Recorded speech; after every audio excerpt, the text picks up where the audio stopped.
Hello and welcome. Lenita Ellis, the Scrappy Grandma here.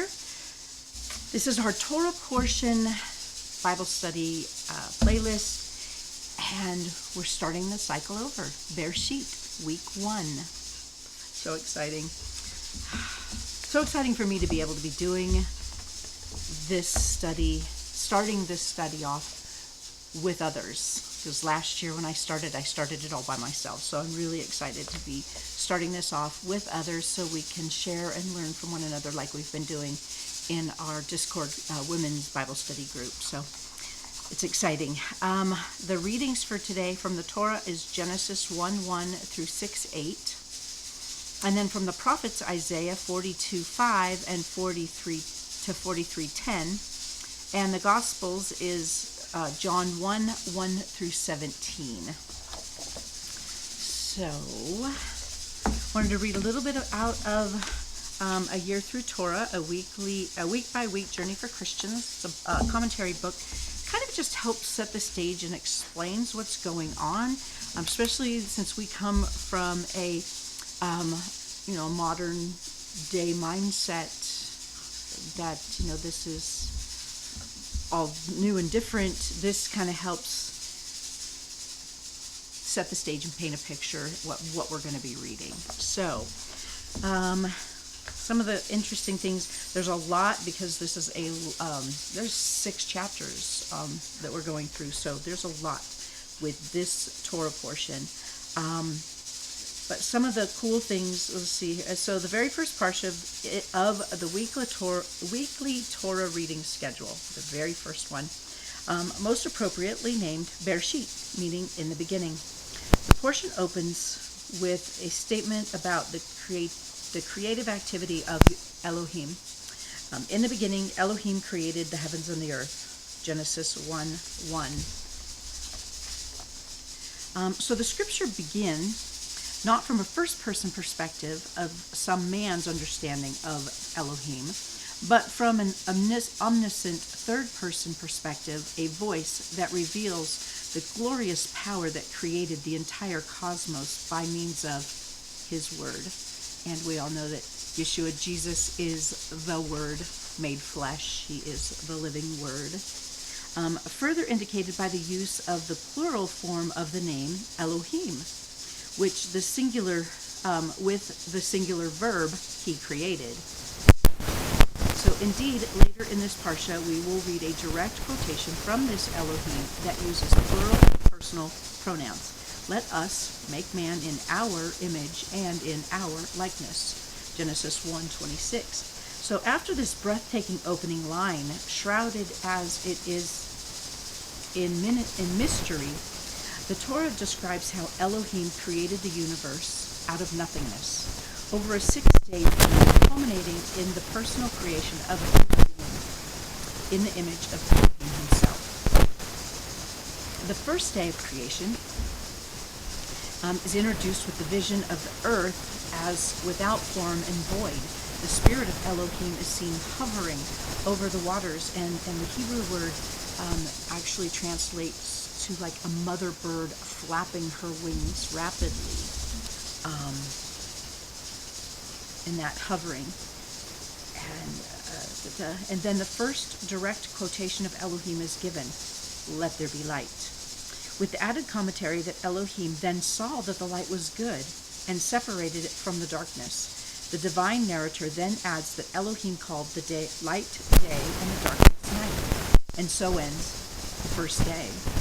The first day is another great mystery, suggesting some sort of divine determination between good and evil, light and darkness, and the creation and division of time. We're going to notice a lot of division and separation, and it's really gotten me thinking, because even Yeshua said he did, it's like, you think that I came to bring peace, but no, I came to bring a sword and to separate, and basically separate what is clean and holy against what is profane and unclean, and what is good and righteous against what is sinful. And so we'll see a theme of separating, Yahuwah separating. So here,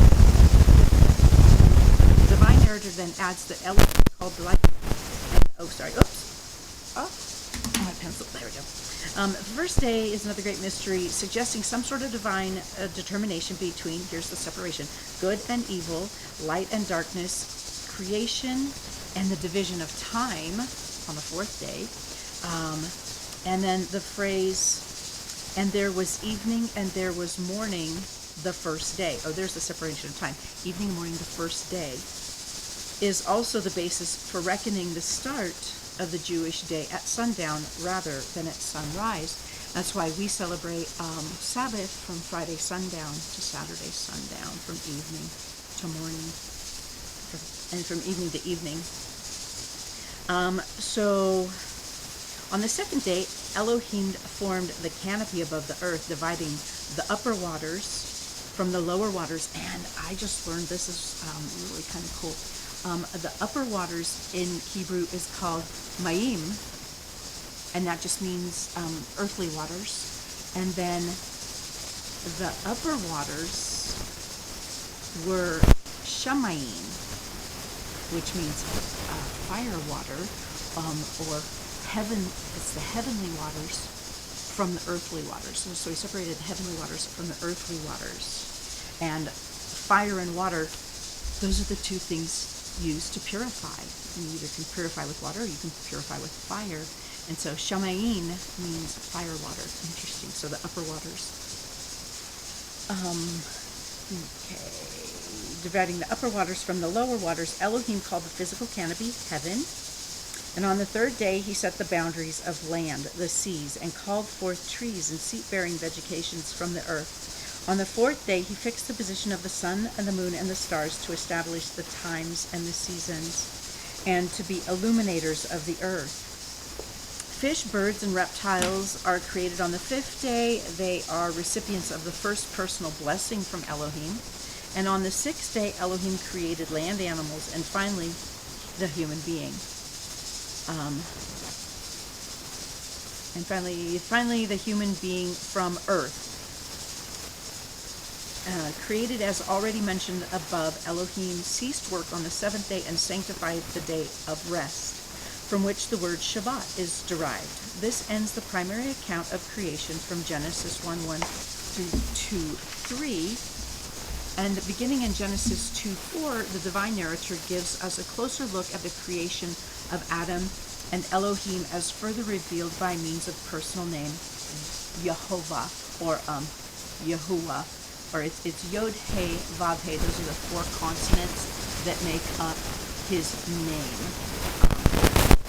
And some people pronounce it Yahweh, some people pronounce it Yehovah, some people pronounce it Yahuwah.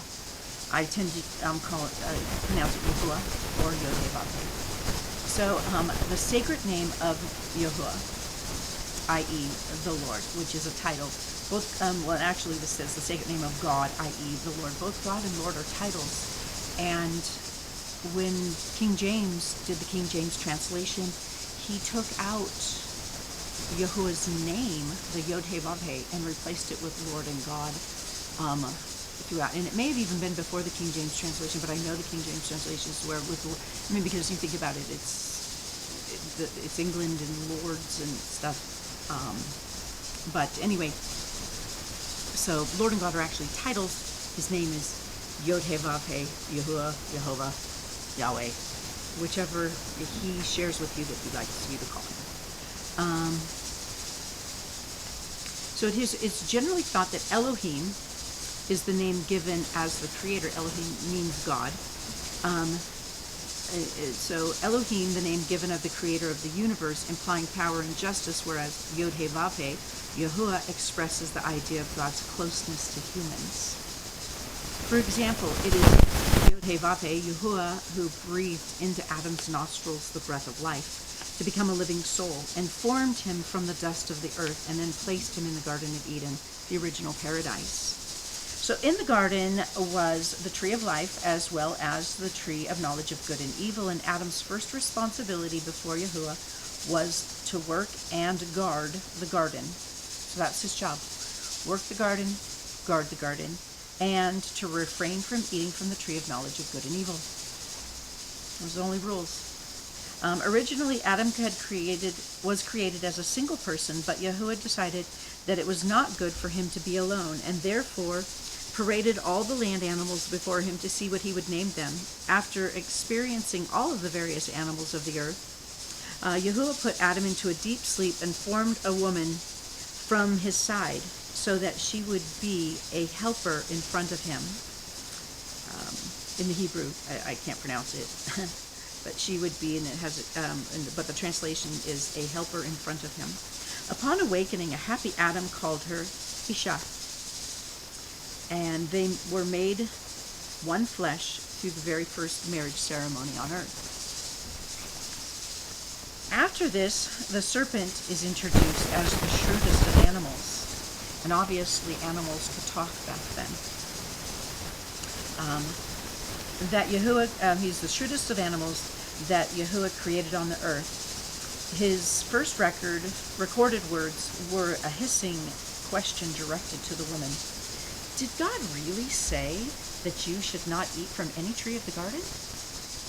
And the woman correctly answered that Yahuwah had forbidden them to eat from the fruit tree of the knowledge of good and evil on pain of death.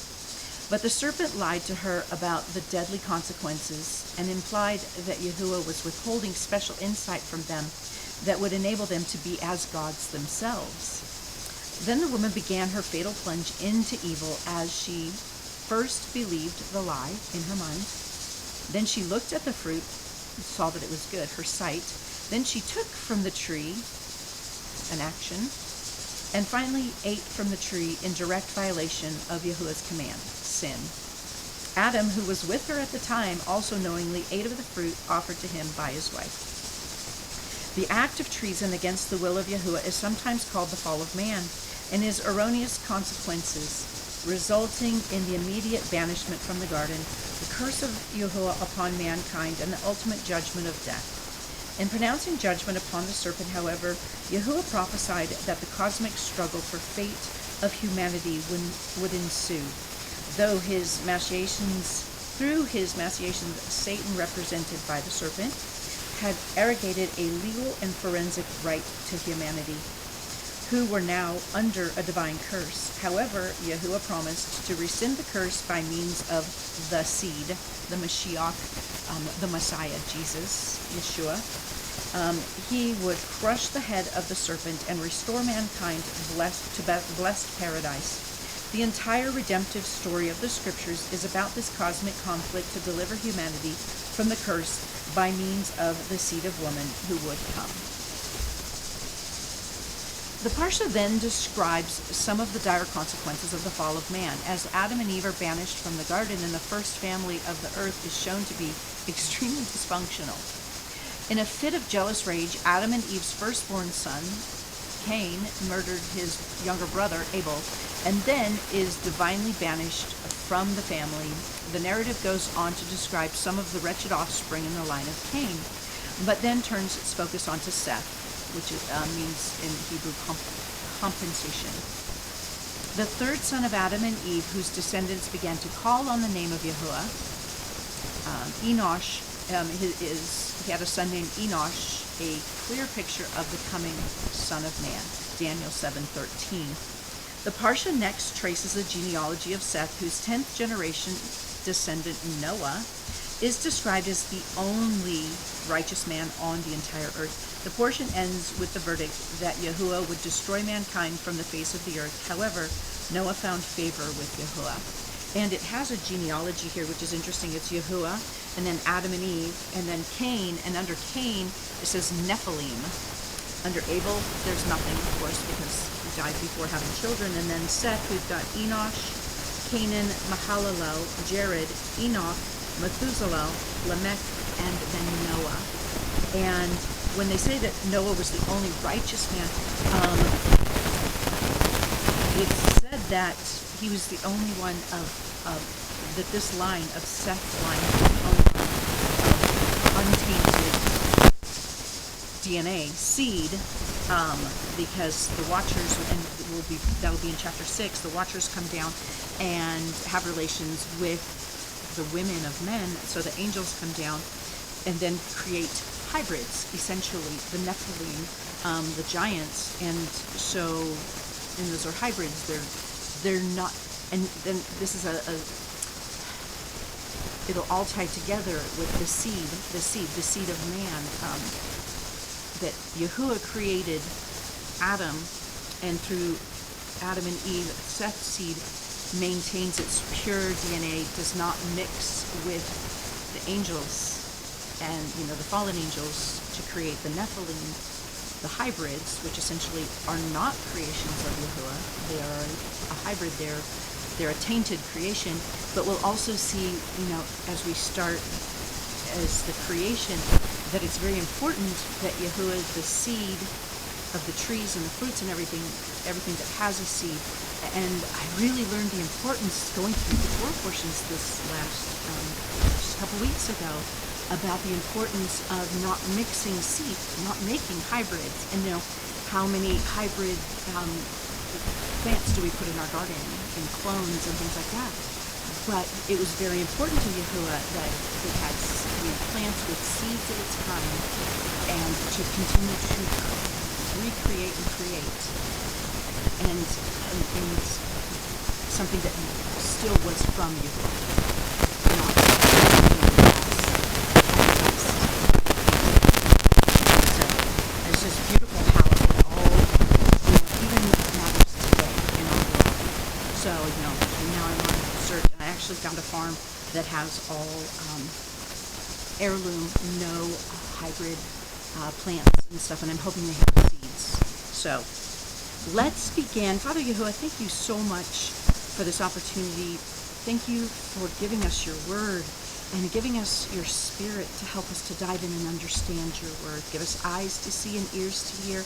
Holy Spirit, remove anything that would prevent us from learning what it is you want us to learn this week through your Torah portion.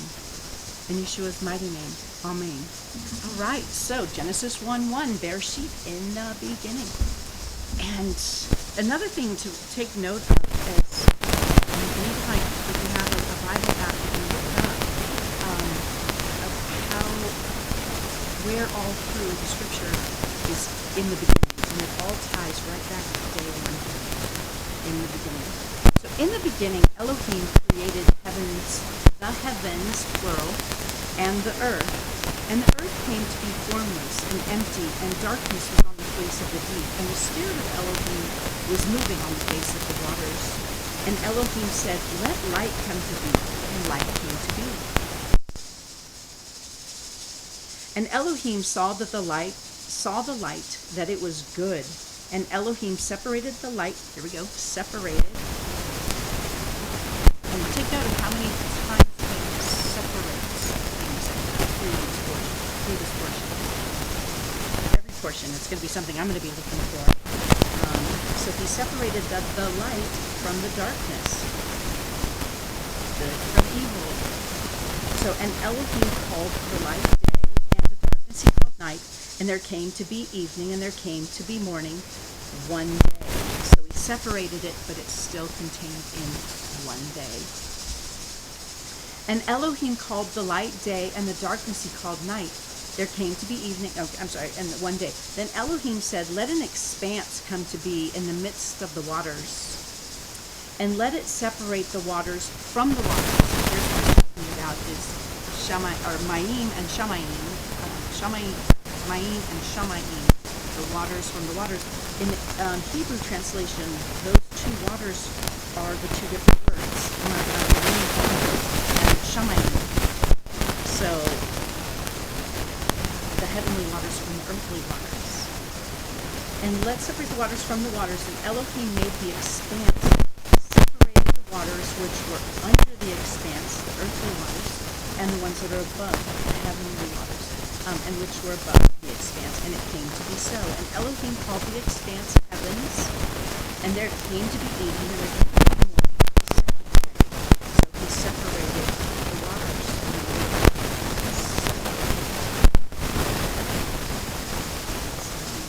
Circling. So, and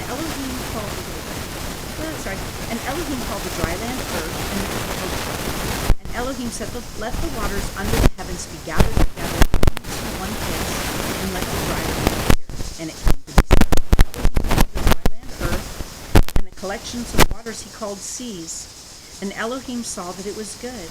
And Elohim said, let the earth bring forth grass. And here we go. The plant that yields seed, circling seeds here, and the fruit tree that yields fruit according to kind, whose seed is in itself on the earth, and it came to be so. And when he repeats this, that's when we need to start, pay extra attention and find out what exactly it is he's wanting to show us when there's repeated things. And so here we go. It's repeated all over again. And the earth brought forth grass, the plant that yields seed according to its kind, and the tree that yields fruit, whose seed is in itself according to its kind. And Elohim saw that it was good. And there came to be evening, and there came to be morning, the third day. And Elohim said, let lights come to be in the expanse of the heavens to separate the day from the night, and let them be for signs and appointed times. And the appointed times are the Moedim, his appointed days, the days that he has made appointments on his celestial calendar here for us to come and meet with him and to get him to know him better as the bride going to spend time with the bridegroom, her fiance. And so this is so for sign, there will be for signs and appointed times, and for days and for years. And let them be for lights in the expanse of the heavens to give light on the earth, and it came to be so. And Elohim made two great lights, the greater light to rule the day, and the lesser light to rule the night and the stars. And Elohim set them in the expanse of the heaven to give light on the earth, and to rule over the day and over the night, and to separate the light from the darkness. And Elohim saw that it was good. And there came to be evening, and there came to be morning, the fourth day. And Elohim said, let the waters teem with shoals of living beings, and let the birds fly above the earth on the face of the expanse of the heavens. And Elohim created great sea creatures and every living being that moves, with which the waters teemed according to their kind, and every winged bird according to its kind. And Elohim saw that it was good. And Elohim blessed them, saying, be fruitful and increase, and fill the waters of the seas, and let the birds increase on the earth. And there came to be evening, and there came to be morning, the fifth day. And Elohim said, let the earth bring forth livestock, and creeping creatures, and beasts of the earth according to its kind. And it came to be so. And Elohim made the beasts of the earth according to its kind, livestock according to its kind. You see a theme here? And all that creep on the earth according to its kind. And Elohim saw that it was good. And Elohim said, let us make man in our image according to our likeness. So according to his kind. And let them rule over the fish of the seas, and over the birds of the heavens, and over the livestock, and over all the earth, and all the creeping creatures, and all that creep on the ground. And Elohim created man in his image, in his kind. In the image of Elohim, he created him. So he's repeating things. This is important. Male and female, he created them. And Elohim blessed them, and Elohim said to them, be fruitful and increase, and fill the earth and subdue it, and rule over the fish of the sea, and over the birds of the heavens, and over all the creeping creatures on the earth. And Elohim said, see, I have given you plant that yield seed, which is on the face of the earth, face of all the earth, and every tree whose fruit yields seed to you, for it is for food.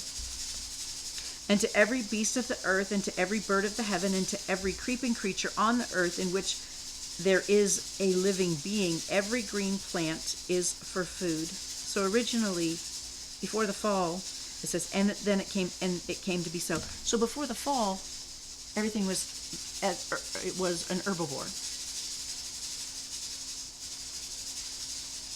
And isn't it beautiful how he built everything up, the waters and the heavens with, an environment that can sustain life, then plants and animals he built everything up before he created man so that his creation was fully capable of sustaining life. And Elohim saw all that he had made, and see, it was very good. And there came to be evening, and there came to be morning, the sixth day. Chapter 2. Thus the heavens and the earth were completed. So basically, we just went through a summary. Now we're going to kind of go through some details. Thus the heavens and the earth were completed, and all of their array. And on the seventh day, Elohim completed his work which he had done, and he rested on the seventh day from all his work which he had made. And Elohim blessed the seventh day. So the seventh day is a day that's blessed by Elohim, and he set it apart to be different from the rest. He separated it out as holy, set apart. You've got 6 days, but there's this one special day that he separated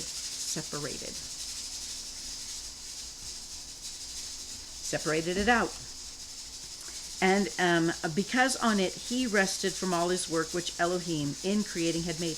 These are the births of the heavens and the earth when they were created in the day that Yahuwah, finally added his name in here, when Yahuwah Elohim made earth and heavens. Now no shrub or field was on the earth, and no plant of the field had yet sprung up, for Yahuwah Elohim had not sent rain on the earth, and there was no man to till the ground.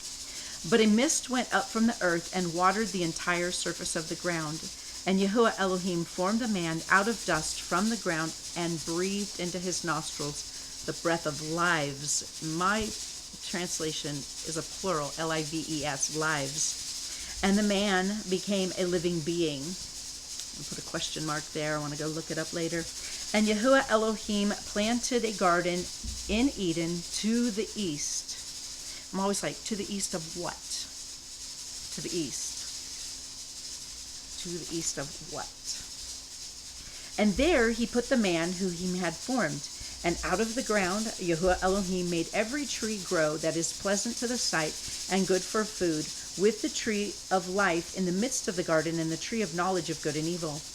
And a river went out of the garden to water the garden. From there it divided and became 4 heads. And the name of the first is Pishon. It is the one surrounding the entire land of Hawilah, where there is gold. And the gold of that land is good. I always find that line really curious. The gold is good. Bedulum is there, and the Shohan stone. Now that's something that, as we get into the priest's garments and stuff, we'll be hearing more about the Shohan stone. And the name of the second river is Gishon, and it is the one surrounding the entire land of Cush.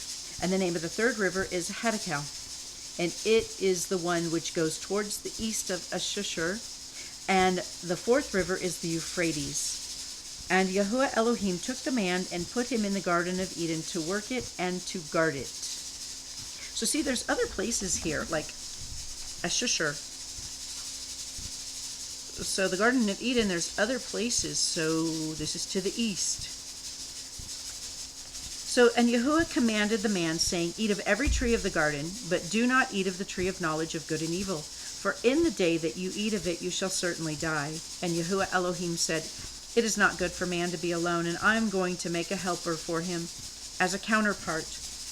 And from the ground Yahuwah Elohim formed every beast of the field and every bird of the heavens, and brought them to the man to see what he would call them. And whatever the man called each living being, that was its name. So the man gave names to all the livestock, and to the birds of the heavens, and to every beast of the field. But for the man there was not found a helper for him as his counterpart. So Yahuwah Elohim caused a deep sleep to fall on the man, and he slept. And he took one of his ribs and closed up the flesh in its place. And the rib which Yahuwah Elohim had taken from the man he made into a woman, and he brought her to the man. And the man said, this is now bone of my bones and flesh of my flesh. This one is called woman, because she was taken out of man. For this cause a man shall leave his mother and his father, and cleave to his wife, and they shall become one flesh. And they were both naked, and the man and his wife yet were not ashamed. And I find this really curious here, this last sentence in this chapter, because there are no fathers or mothers at this point. Adam and Eve are it. And so it's prophesying, for the future, that a man shall leave his mother and his father and his mother and cleave to his wife.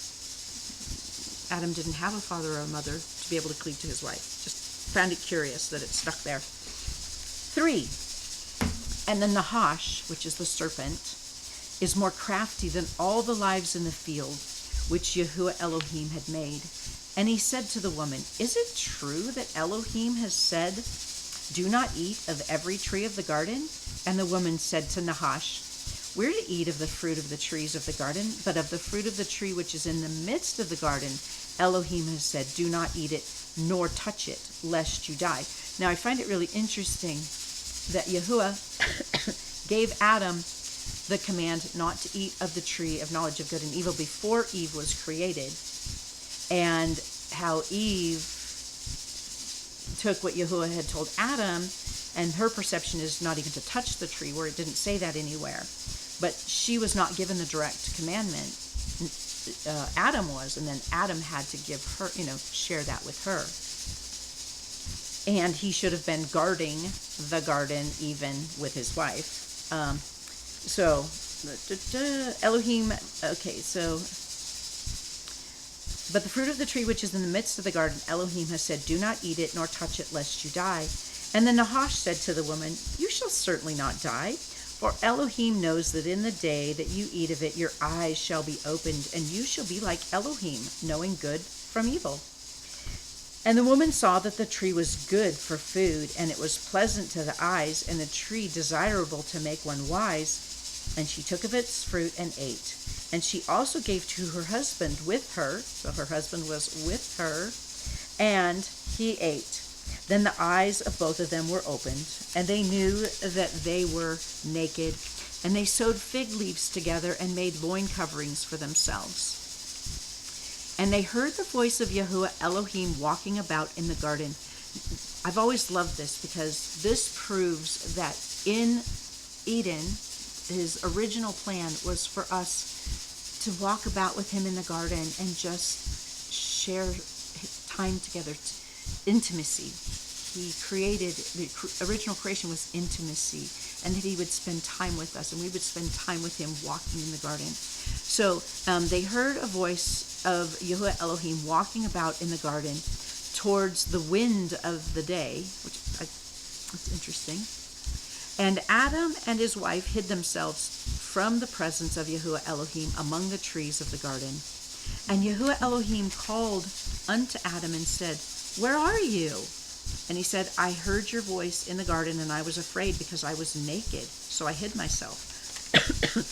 And he said, Who made you know that you were naked? Have you eaten of the tree of which I commanded you that you should not eat? I find this answer very interesting. And the man said, That woman, the woman whom you gave to be with me, she gave me of the tree and I ate. So he's like instantly passing the buck off and not taking responsibility for his part in this.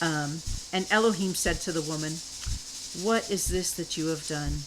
And the woman said, The Nahash deceived me. Once again, she's passing off responsibility to the serpent, to the Nahash.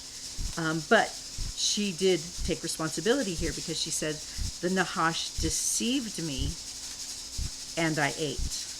So she took responsibility that I ate. I chose. But it was because the Nahash deceived me. And Yahuwah Elohim said to the Nahash, Because you have done this, you are cursed more than all the livestock and more than every beast of the field, and on your belly you are to go. So to me, that makes it seem like before this, he maybe had legs and stuff. Maybe he was a dragon, maybe, but he had legs and he could talk. But then after this, part of the curse is, on your belly you shall go and eat dust all of the days of your life. And I will put enmity between you and the woman, and between your seed and her seed. And he shall crush your head, and you shall crush his heel. And that's Yeshua, that's Jesus. He shall crush his head. To the woman he said, I greatly increase your sorrow and your conception. Bring forth children in pain, and your desire for your husband, and he will rule over you. Some people believe that what that means is the woman will have a desire to rule over her husband, but she has to be in submission. But her nature is going to be to rule and to take charge. And that's where we as women have to learn, and I'm not good at it because I was taught to be a strong woman, and it's very difficult to learn how to be a submissive woman. Struggle's real. So, and to the man he said, because you have listened to the voice of your wife, see, she ruled, he listened instead of him taking charge and saying, no, Yahuwah said, do not eat that. He listened to his wife instead. And to the man he said, because you have listened to the voice of your wife and have eaten of the tree of which I commanded you, saying, do not eat of it. Cursed is the ground because of you. See, before everything was provided.